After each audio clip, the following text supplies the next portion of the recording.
Hello नमस्कार दोस्तों। आप सभी का स्वागत है आपके अपने YouTube channel GK by Amit में। आज हम इस वीडियो में एचटेट, पीजीटी और टीजीटी के लिए साइकोलॉजी मनोविज्ञान के महत्वपूर्ण क्वेश्चन करेंगे। अगर आपको ना क्लास अच्छी लगे ना, प्लीज़ इस क्लास को लाइक शेयर जरूर कर देना। फर्स्ट क्वेश्चन, और आप सभी ने साथ साथ में अपने आंसर जरूर कमेंट करना। मनोविज्ञान की विषय वस्तु क्या है? तो मनोविज्ञान की विषय वस्तु क्या है? तो क्या इसकी विषय वस्तु व्यवहार है? कौन सी है? व्यवहार। Option number C. कौन सा? Option number C. मनोविज्ञान की विषय वस्तु क्या है? व्यवहार है। सेकंड क्वेश्चन, निम्नलिखित में से जन्मजात प्रेरक को क्या कहा जाता है? तो जन्मजात प्रेरक को क्या कहा जाता है? किसे जन्मजात प्रेरक को? तो उसे क्या कहा जाता है? तो उसे जैविक प्रेरक कहा जाता है। क्या कहा जाता है? जैविक प्रेरक। Option number B.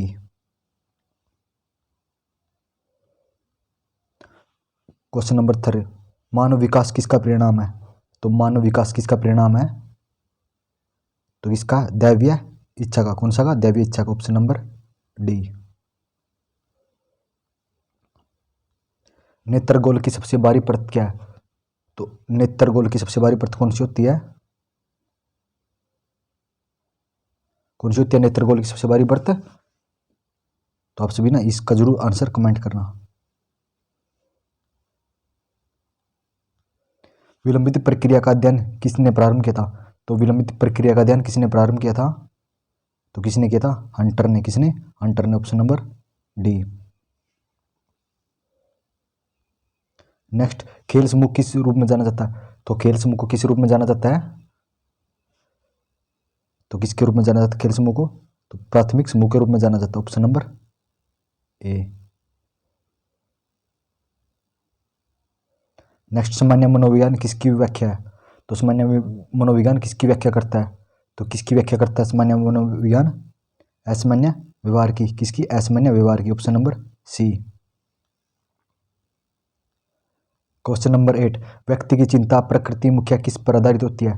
तो व्यक्ति की चिंता प्रकृति मुख्य किस पर आधारित होती है? तो किस पर आधारित होती है?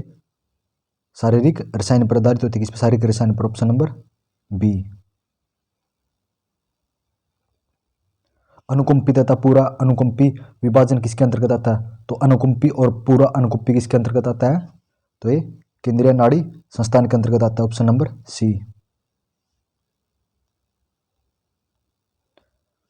बालक के विकास में किसका प्रभाव पड़ता है? तो बालक के विकास में किसका प्रभाव पड़ता है? वातावरण और वसानुक्रम दोनों का। वातावरण और वसानुक्रम दोनों का। ऑप्शन नंबर सी।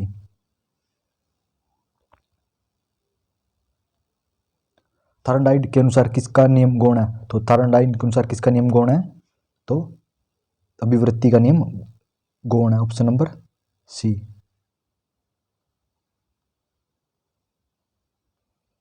फ्राइड के सिद्धांत में चेतना किसका व्यवहार पर निर्भर करती है? तो फ्राइड के सिद्धांत पर चेतना किसके व्यवहार पर निर्भर करती है? तो किसके व्यवहार पर निर्भर करती है? अहम के व्यवहार पर। Option number B.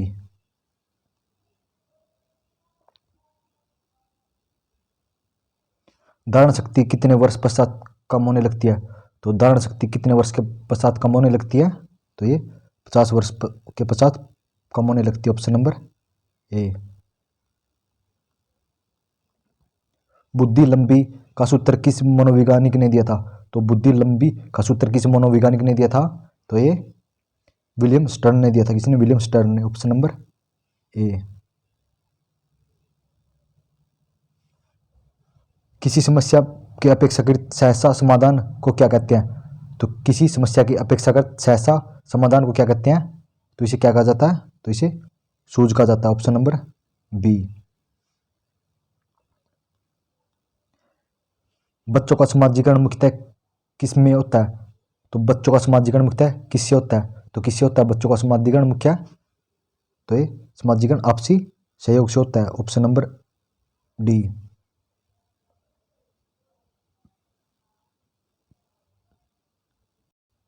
मातृसूत्र और पितृसूत्र में कितने गुणसूत्र होते हैं? तो मातृसूत्र और पितृसूत्र में कितने गुणसूत्र होते हैं? तो 23 होते हैं। Option number B. 23 उत्तर गुणसूत्र और 40 होते हैं। 23 जोड़े और 40 गुणसूत्र होते हैं।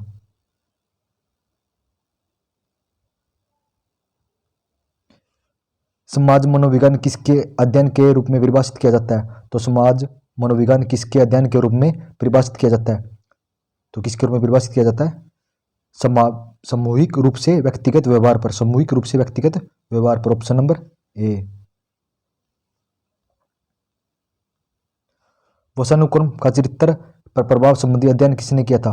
तो वंशानुक्रम का चरित्र पर प्रभाव संबंधी अध्ययन किसने किया था? तो किसने किया था यह अध्ययन? तो ये डंगडेल ने किया था। किसने? डंगडेल ने, ऑप्शन नंबर सी, डंगडेल।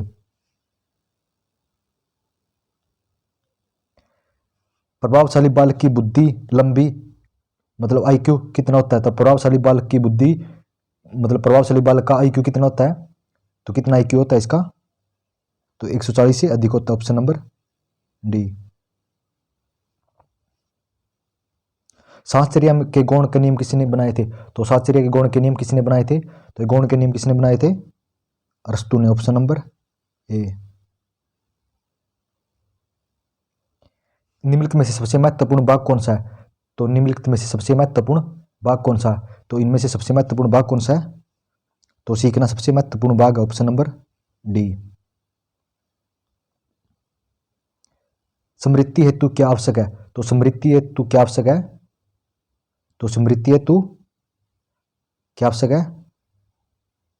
प्रतिसमरण तथा पहचान, प्रतिसमरण तथा पहचान, ऑप्शन नंबर डी। उस मान विचार का नाम बताइए जिसके अनुसार मानव प्रकृति चार तरल पदार्थों पर आधारित है। तो उस मान विचार का नाम बताइए जिसके अनुसार मानव प्रकृति चार तरल पदार्थों पर आधारित है। तो उस मान विचार का क्या नाम है? तो उसका बोरिंग है। क्या नाम है? Boring, option number D. बुद्धि को भिन्न भिन्न शक्तियों का समूह किसने कहा था? तो बुद्धि को भिन्न भिन्न शक्तियों का समूह किसने कहा था? तो ये किसने कहा था? तो रोजन फ्रेजर, ऑप्शन नंबर बी।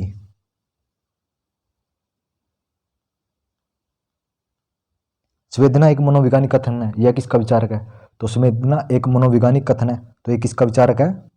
तो ये मर्फी का विचारक है। इसका मर्फी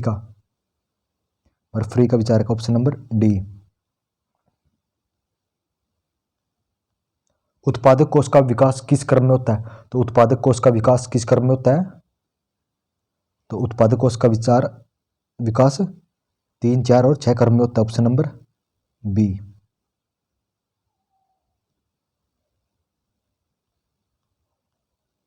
किसने कहा था कि समृद्धि एक आदर्श पूर्ण समरण है? तो किसने कहा था कि समृद्धि एक आदर्श पूर्ण समरण है? तो किसने कहा था ये?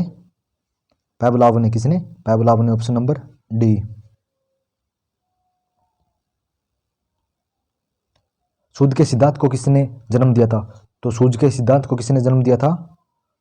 तो किसने दिया था ये? गारिसर्सन ने। किसने? Option number B.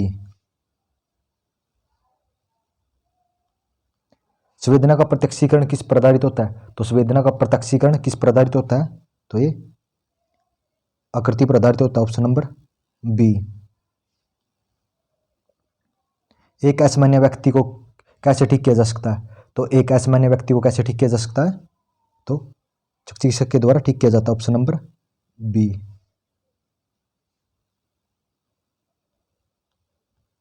प्रेरणा छात्र में रुचि उत्पन्न करने की कला, यह किसका कथन है? तो प्रेरणा छात्र में रुचि उत्पन्न करने की कला, यह किसका कथन है? तो यह किसका कथन है? तो वीएन झा का कथन है। किसका? वीएन झा का, ऑप्शन नंबर डी। मनोविज्ञान की प्रकृति किस पर निर्भर करती है? तो मनोविज्ञान की प्रकृति किस पर निर्भर करती है? सॉरी, मनोविज्ञान की प्रकृति किस प्रकार की होती है? तो सॉरी क्या है? मनोविज्ञान की प्रकृति किस प्रकार की होती है? तो मनोविज्ञान की प्रकृति सकारात्मक होती है। कौन सी? सकारात्मक, ऑप्शन नंबर बी। भूख और प्यास क्या है? तो भूख और प्यास क्या है? तो भूख और प्यास एक सामाजिक आवश्यकता है। कौन सी? सामाजिक आवश्यकता, ऑप्शन नंबर सी। ये मोस्ट इंपोर्टेंट है भाई। भूख और प्यास क्या है? एक सामाजिक आवश्यकता है। वसानुक्रम के निर्धारण कौन है? तो वसानुक्रम के निर्धारक कौन है? तो कौन है? मस्तिष्क कोष्ठ सेल, ब्रेन सेल। कौन सी? Brain cell, option number A. सामान्य रूप से किस आयु के बाद लड़के लड़कियों में लैंगिक परिपक्वता पर पहुंचते हैं? तो सामान्य रूप से किस आयु में लड़के और लड़कियां लैंगिक परिपक्वता पर पहुंचते हैं? तो कौन से में पहुंचते हैं ये? 1 वर्ष पर, ऑप्शन नंबर बी। व्यक्तिगत व्यक्तिगत व्यक्ति का समूह मानसिक संगठन है, यह कथन किसका है? तो व्यक्तिगत व्यक्ति का संपूर्ण मानसिक संगठन है, यह कथन किसका कथन है ये? तो ये ऑल पोर्टर का कथन है। किसका? ऑल पोर्टर का, ऑप्शन नंबर डी। अभिरुचि का संवेग के साथ कैसा संबंध है? तो अभिरुचि का संवेग के साथ कैसा संबंध है? तो कैसा संबंध है? तो ये अल्पकालिक संबंध, ऑप्शन नंबर डी। अन्य स्रावी ग्रंथियों में से किसका मास्टर ग्रंथि कहते हैं? तो अन्य स्रावी ग्रंथियों में से किसको मास्टर ग्रंथि कहते हैं? तो मास्टर ग्रंथि पीनियल ग्रंथियों कहा जाता है, ऑप्शन नंबर ए। अपसमानता कब उत्पन्न होती है? तो अपसमानता कब उत्पन्न होती है? तो ये प्रश्न मुद्रा में होती है, ऑप्शन नंबर बी।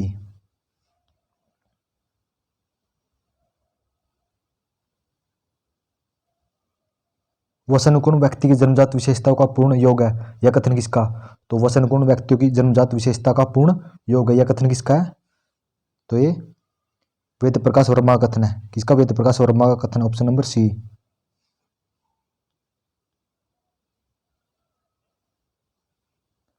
बुद्धि की परीक्षा के संबंध में किस देश में प्रारंभिक प्रयोग हुआ था? तो बुद्धि की किस परीक्षा के संबंध में किस देश में प्रारंभिक प्रयोग हुआ था? तो कौन से देश में हुआ था ये? संयुक्त राष्ट्र अमेरिका, ऑप्शन नंबर ए। निम्नलिखित में से कौन सी विधि प्रेक्षण के अंतर्गत आती है? तो कौन सी विधि प्रेक्षण के अंतर्गत आती है? कथाबोध प्रेक्षण, ऑप्शन नंबर ए। रुचि उत्पन्न किया हुआ अध्ययन, यह किसका कथन है? तो रुचि उत्पन्न किया गया हुआ कथन यह किसका कथन है? तो ये कथन किसका है? तो ये जॉर्डन का कथन होगा, ऑप्शन नंबर सी। सामाजिक प्रतिश्रवण किसके द्वारा होता है? तो सामाजिक प्रतिश्रवण किसके द्वारा होता है? तो ये किसके द्वारा होता है ये? तो ये इनमें से सभी, ऑप्शन नंबर डी। ये सांस्कृतिक पहलू, मनोवैज्ञानिक पहलू और शारीरिक पहलू, इन सबके द्वारा होता है। किसी उत्तेजक का निम्नतम ताप जो कि कोई संवेदना प्राप्त करता है उसे क्या कहते हैं? किसी उत्तेजक का निम्नतम ताप जो कि संवेदना प्राप्त करता है उसे क्या कहते हैं? तो उसे क्या कहा जाता है? तो उसे संजात हेली कहा जाता है। किसे? संजात हेली, ऑप्शन नंबर सी। रुचि ज्ञानात्मक, क्रियात्मक और भावात्मक होती है, कथन किसका? तो रुचि ज्ञानात्मक, क्रियात्मक और भावात्मक होती है, कथन किसका है? तो ये कथन के डी स्मिथ का। किसका? के डी स्मिथ का, ऑप्शन नंबर सी। मानसिक रूप से स्वस्थ व्यक्ति की क्या विशेषता होती है? तो मानसिक रूप से स्वस्थ व्यक्ति की क्या विशेषता होती है? तो ये समझ्या होता है। कौन सा? समझ्या, ऑप्शन नंबर सी।